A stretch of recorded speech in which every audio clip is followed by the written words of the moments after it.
నమో వెంకటేశాయ.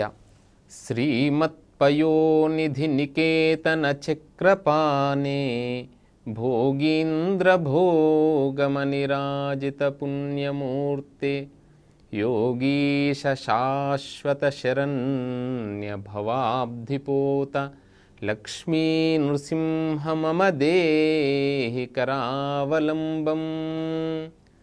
పరమ పవిత్రమైనటువంటి శ్రీవారి బ్రహ్మోత్సవాలలో 3వ రోజు ఉదయం స్వామివారు సింహవాహనంపై యోగా నృసింహస్వామి రూపంలో దర్శనమిస్తాడు. యోగశాస్త్రంలో సింహాన్ని శీఘ్ర గమనానికి సంకేతంగా భావిస్తారు. గాంభీర్యతకు దక్షతకు కూడా సింహం ప్రతీక. భగవద్గీతలో శ్రీకృష్ణ పరమాత్మ మృగాన్నాంచ మృగేంద్రోహం, మృగాల్లో తాను సింహాన్ని అని చెప్పారు. ఈ బ్రహ్మోత్సవాల్లో నరసింహస్వామి రూపంలో సింహాన్ని అధిష్ఠించడం దుష్ట శిక్షణ శిష్ట రక్షణార్థం అని మనకు సంకేతం. సింహం గాంభీర్యానికి శౌర్యానికి ప్రతీక అయిన హింసకు, అంటే సింహాన్ని తిరిగి చెప్పడం ద్వారా హింస అవుతుంది, అంటే హింసకు పాల్పడుతుంది కాబట్టే సింహమైంది. అంటే ఎటువంటి హింస అంటే దుష్ట జనుల యందు స్వామివారు నృసింహ అవతారం ఎత్తి దుష్ట శిక్షణ శిష్ట రక్షణ చేశారు. ఓ భక్తులారా, మీరు కూడా హింసకు బాధకు పాత్రులవుతే, మీకు హింస కానీ బాధ కానీ కలిగినట్లయితే నన్ను శరణు వేడండి, మిమ్మల్ని హింస పెట్టే శత్రువుల్ని అణిచివేస్తా.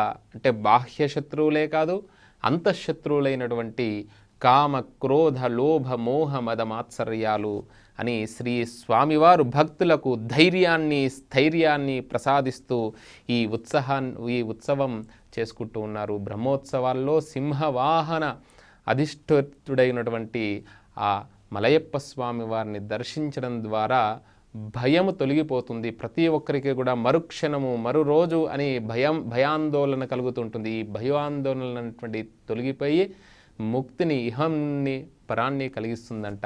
అంత గొప్పనైనటువంటి ఈ సింహవాహనం యొక్క విశిష్టతను మనం తెలుపుకున్నాం. ప్రహ్లాద నారద పరాశర పుండరీక వ్యాసాది